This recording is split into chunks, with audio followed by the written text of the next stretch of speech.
9 साल बाद कबीर और समायरा की शादी को अब 9 साल हो चुके थे। उनका बेटा समर अब 8 साल का था और उनकी बेटी अन्ना लिसा 5 साल की। समायरा सुबह उठी तो पाया कि कबीर बिस्तर पर नहीं था। उठकर उसने जल्दी से नहाया और कपड़े बदले। बच्चे अपनी दादी के पास रात बिताने गए थे, इसलिए वह अपने पति की तलाश में निकली। किचन में पहुंचकर उसने एक नौकरानी से पूछा कि क्या वे जानती हैं कि वह कहाँ है। हाँ मैडम, मिस्टर कपूर जिम में हैं। उसने बुजुर्ग नौकरानी बेवर्ली पर प्यारी सी मुस्कान बिखेरी। बेवर्ली 7 साल से उनके लिए काम कर रही थी। वह 50 के दशक में थी और बच्चों से बहुत प्यार करती थी। जब भी जरूरत पड़ती वह बच्चों की देखभाल में मदद करती थी और बच्चे भी उसे बहुत चाहने लगे थे। किचन छोड़कर वह जिम की ओर बढ़ी। उसने दरवाजा खोला और चुपके से अंदर कदम रखा, उसे देखने के लिए। दीवार से टेक लगाकर उसने अपने अंदर उमड़ती इच्छा को महसूस किया। कबीर का शरीर अभी भी शानदार था। उसकी मांसपेशियां सुगठित, पेट सपाट। उसकी आंखें उसके चेहरे और गर्दन से छलकते पसीने की बूंदों को निहार रही थीं, जो उसकी नंगी छाती पर गिर रही थीं। उसके बाजुओं और टांगों की मांसपेशियां ट्रेडमिल पर वर्कआउट करते हुए उभर रही थीं, जिसे देखकर उसकी कोर धड़क उठी। उसे महसूस हुआ कि कोई कमरे में है। ऊपर देखकर उसे देखते ही वह मुस्कुराया। आज भी जब वह उसके पास होती उसका दिल पिघल जाता था। वह अब पहले से भी ज्यादा खूबसूरत थी। जब उसने पहली बार उस पर नजर डाली थी, वह उसके पास गई। कबीर, तुम बहुत ज्यादा वर्कआउट करते हो, करना पड़ता है। क्यों? वह दौड़ते हुए उसकी ओर देखा। तुम्हारी वजह से मेरी जान, मुझे खुद को फिट रखना पड़ता है ताकि तुम्हारी नजरें किसी युवा और ज्यादा फिट पुरुष की ओर न भटकें। कबीर, तुम बकवास कर रहे हो। मेरी नजरें सिर्फ तुम पर रहेंगी। तुम मेरे जानने वाले सबसे मजबूत और सबसे हैंडसम पुरुष हो। तुम्हें इतना जोर लगाने की जरूरत नहीं, तुम खुद को चोट पहुंचाओगे। उसने मशीन बंद की और उसकी ओर देखा। उसकी आंखों में गुस्से की चमक थी। हमारी शादी को 9 साल हो गए और तुम जरा भी नहीं बदली। मुझे नहीं पता तुम क्या बात कर रहे हो, उसने कहा। एक तौलिया उठाकर उसके चेहरे का पसीना पोंछना शुरू किया। मेरी आंखों के आसपास झुर्रियां हैं और मेरे बालों में हल्की सी सफेदी आ रही है। दूसरी ओर तुम पर उम्र का कोई निशान नहीं है। तुम्हारे चेहरे या शरीर पर एक भी झुर्री नहीं। तुम्हारी त्वचा इतनी मुलायम है और तुम्हारे स्तन इतने सख्त, ये सामान्य नहीं है। वह उसे पोंछना बंद करके उसकी आंखों में देखने लगी। वह देख सकती थी कि वह गुस्से में है और सोच रही थी कि ऐसा क्यों। इससे तुम्हें गुस्सा क्यों आ रहा है? मुझे लगा था पुरुषों को जवान दिखने वाली पत्नी पसंद होती है। उसने उसकी ठुड्डी अपने हाथ में पकड़ी, उसकी ओर देखा। मैं बूढ़ा हो रहा हूं और तुम नहीं। मैं देखता हूं कि पुरुष तुम्हें कैसे देखते हैं, ये जानते हुए कि वे क्या सोच रहे हैं। मुझे अपनी सारी इच्छा शक्ति लगानी पड़ती है कि मैं उन्हें मार न डालूं। तुम अभी भी इतनी खूबसूरत और मासूम हो। कभी कभी मुझे लगता है कि तुम इंसान नहीं हो। उसने उसे रूखेपन से अपनी बाहों में खींच लिया। बताओ मेरी जान, क्या तुम जादूगरनी हो और क्या तुमने मुझे अपने जादू में बांध रखा है? समायरा को उससे आने वाली पसीने की गंध से कोई परेशानी नहीं थी जब उसने उसे पकड़ा। मुझे नहीं पता मैं क्या हूँ, लेकिन ये तुम हो जिसने मुझे अपने जादू में बांध रखा है। उसने अपने हाथों की हथेलियां उसके चेहरे के दोनों तरफ रखीं। मैं तुमसे प्यार करती हूँ और चाहे तुम्हारे बालों में कितनी भी सफेदी आए या तुम्हारे चेहरे पर कितनी भी रेखाएं, मैं हमेशा तुम्हें चाहूंगी। उसका दिल तेजी से धड़कने लगा जब उसने उसकी आंखों में देखा। वो आंखें जिनमें उसे लगता था वह डूब रहा है। इतने सालों बाद भी तुम मुझे उत्तेजित कर देती हो। क्या तुम महसूस कर सकती हो कि मैं कितना सख्त हूं? उसने पूछा। अपने हाथ उस पर रखकर उसे अपने खिलाफ खींच लिया। मैं तुम्हें महसूस कर रही हूं, उसने कहा। उसका दिल उसकी छाती में धड़क रहा था। सालों में उसका प्यार और यौन इच्छा उसके लिए और गहरी हो गई थी। उसे उसकी ताकत पसंद थी, जिस तरह वह बेडरूम में उस पर हावी होता था, लेकिन बेडरूम के बाहर वह उसका सम्मान करता था और उसे बराबर का दर्जा देता था। बच्चे कब घर आ रहे हैं? उसने पूछा, उसके नितंबों को अपनी हथेलियों में थामते हुए। उसने एक हाँफ भरी जब उसने उसे और जोर से अपने सख्त होते पुरुषत्व के खिलाफ दबाया। बाद में तुम्हारी माँ और मिच उन्हें उनकी अंग्रेजी की क्लास के लिए ले गए हैं, फिर नाश्ते के लिए बाहर। क्यों? उसने पूछा, लेकिन उसे जवाब पहले से पता था। मुझे नहाने की जरूरत है और तुम मेरे साथ नहाने वाली हो, उसने कहा, उसे उस कमरे में खींचते हुए जिसमें शावर था। यह वह बाथरूम था जो उसने अपने वर्कआउट रूम में बनवाया था।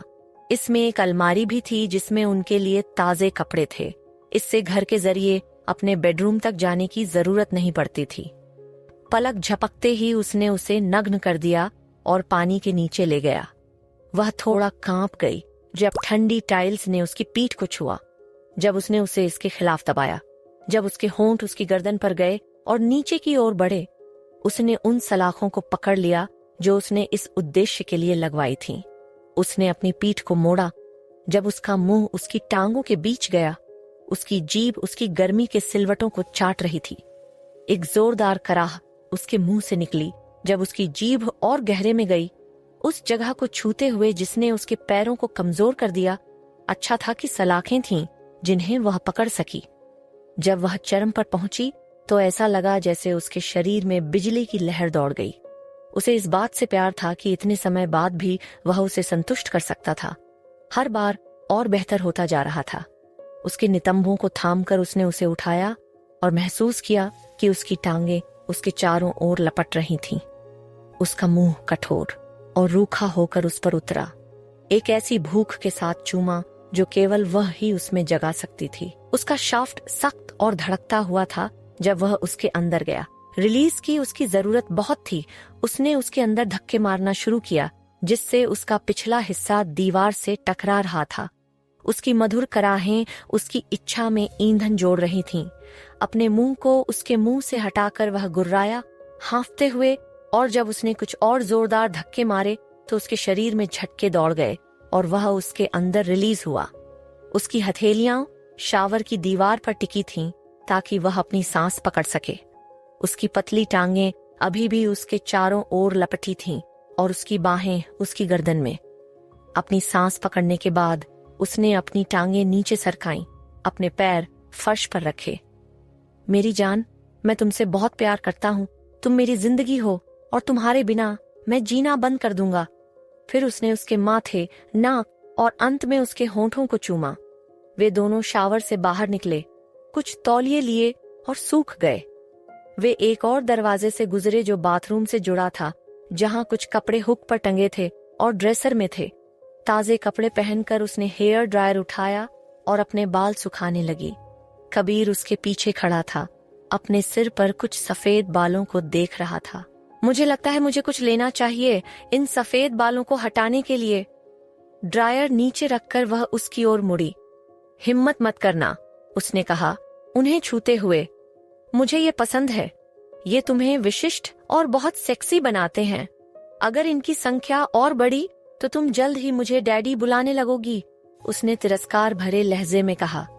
उसने उसे एक सेक्सी मुस्कान दी, अपनी उंगलियों से उसके निचले होंठ को ट्रेस करते हुए। मैं तुम्हें बिस्तर में डैडी बुला सकती हूँ अगर तुम चाहो। उसने अपने हाथ उसकी कमर पर रखे, उसे करीब खींचा। उसकी आंखें चमक रही थीं, उनमें शरारत की झलक थी। ये गर्म लगता है, थोड़ा किंकी, और मुझे ये पसंद है। जितना वह उसे फिर से रौंदना चाहता था, वह जानता था कि बच्चे जल्द ही घर आ जाएंगे। हमें कुछ खाने के लिए जाना चाहिए, हमने काफी भूख जोड़ ली है। हाथ में हाथ डाले वे डाइनिंग रूम में गए। कुक को बता दिया कि वे नाश्ते के लिए तैयार हैं। वह समायरा को खाते हुए देख रहा था। उसे हमेशा आश्चर्य होता था कि वह इतना खा सकती थी और 1 औंस भी वजन नहीं बढ़ता था, जबकि वह आसानी से वजन बढ़ा सकता था। सालों में उसने उसके किसी परिवार को खोजने की कोशिश की थी, यह जानते हुए कि कोई न कोई तो होगा, शायद दादा, दादी, चाचा। लेकिन हर प्राइवेट इन्वेस्टिगेटर जिसे उसने हायर किया खाली हाथ लौटा। उसने उसे इसके बारे में कभी नहीं बताया। उम्मीद थी कि वह उसे सरप्राइज देगा। उसने उसकी ओर देखा। उसका मुंह बेल्जियम वेफल्स से भरा था, उसका पसंदीदा, और देखा कि वह उसे निहार रहा है। तुम मुझे खाते हुए क्यों देख रहे हो? मुझे तुम जो कुछ भी करती हो उसे देखना पसंद है, उसने कहा। उसके होंठ पर सिरप की बूंद देखकर वह झुका, अपनी जीभ से उसे चाट लिया। कमबख्त औरत, अगर स्टाफ आसपास न होता तो मैं टेबल पर सब कुछ हटा देता, तुम्हें नग्न कर देता और तुम्हारे शरीर पर सिरप डालकर उसे चाट लेता। तुम किसी दिन मेरी मौत बनोगी। वह हंसी और अपनी उंगली से उस ओर इशारा किया जहां एक नौकरानी साइड टेबल से बचा हुआ खाना हटा रही थी। बेचारी का चेहरा लाल हो गया था। कबीर ने उसकी ओर देखा और फिर समायरा की ओर। वह झुका, धीरे से बोला ताकि नौकरानी न सुन सके। वह नई है और जल्द ही हमें की आदत हो जाएगी। कम से कम उसे उम्मीद थी कि ऐसा होगा। सालों में उसने समायरा के प्रति अपने खुले स्नेह से कईयों को डरा दिया था। जब वे नाश्ता खत्म कर चुके थे, वह अपने ऑफिस में कुछ काम करने चला गया। समायरा अपने खास कमरे में गई, जिसे कबीर ने उसके लिए पॉटरी स्टूडियो में बदल दिया था। जब उसने पॉटरी शुरू की थी, उसने उसके शौक के लिए हर जरूरी उपकरण खरीदा था। वह इसमें काफी अच्छी थी और उसे अपने हाथों से चीजें बनाना पसंद था। उसके कई टुकड़े घर में जगह जगह रखे थे, कुछ तोहफे के रूप में दिए गए थे। एक टुकड़ा खास तौर पर उसे बहुत पसंद था। यह एक रंगीन फूलदान था जिसे वह अपने ऑफिस में रखता था और हर बार वह अपनी कुर्सी पर पीछे झुकता और उसे निहारता था। इसमें कुछ जादुई था, शायद इसलिए कि यह उन पहले टुकड़ों में से एक था जो उसने बनाया था और उसे तोहफे में दिया था। 2 घंटे बाद उसने अपने स्टूडियो को अपनी पसंद के हिसाब से व्यवस्थित कर लिया था। समय देखकर उसे पता था कि बच्चे जल्द ही घर आ जाएंगे, इसलिए वह कबीर को लेने गई। वे हमेशा बच्चों का एक साथ स्वागत करते थे जब वे कहीं गए होते थे। कबीर, क्या तुम मेरे साथ फैमिली रूम में चलोगे? हमारे बच्चे जल्द ही घर आ जाएंगे। उसने अपने डेस्क से ऊपर देखा, उस पर मुस्कुराया और खड़ा हो गया। मैं उन्हें देखने का इंतजार नहीं कर सकता। उनके बिना यहाँ बहुत शांति है। मुझे अन्ना लिसा की लगातार बकबक और समर के कभी न खत्म होने वाले सवालों की कमी खलती है। तुम्हारा बेटा बिल्कुल तुम जैसा है। उसे हर चीज का हर विवरण जानना होता है। वह तुम्हें बहुत मानता है और जानता है कि तुम हमेशा उसे सच बताओगे। वह बड़ा होकर तुम जैसा बनना चाहता है। उसने उसकी कमर में अपनी बांह डाली जब वे बैठे।